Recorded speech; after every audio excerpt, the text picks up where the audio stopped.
अब भगवान त भगवानै हो नि त। पूज्य राजा बाल भने बच्चो, इन्द्र भने स्वर्गको राजा, दुईटा जोडेर बालेन्द्र भएको। बालेन्द्र भएपछि स्वर्गकै होइन, स्वर्गको पूज्य राजा।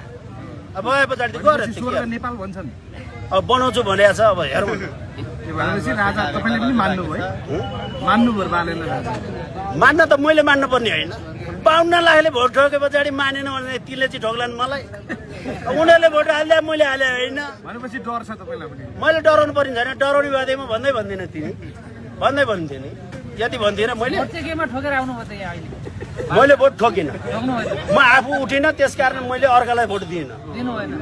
मलाई म उठ्या दिनँ, अरूले मलाई दिएनन्। मैले चाहिँ अर्कालाई किन दिने, त्यस कारण म उठिनँ, मैले कसैलाई दिइनँ। कस्तो कुरो मलाई चाहिँ दिनु पर्दैन थियो त? अनि मैले चाहिँ किन दिने? किन सचेत भएर त भन्यो नि, सचेत भएर त भन्यो नि। मैले उठ्दा मलाई नदिनलाई मैले किन दिने?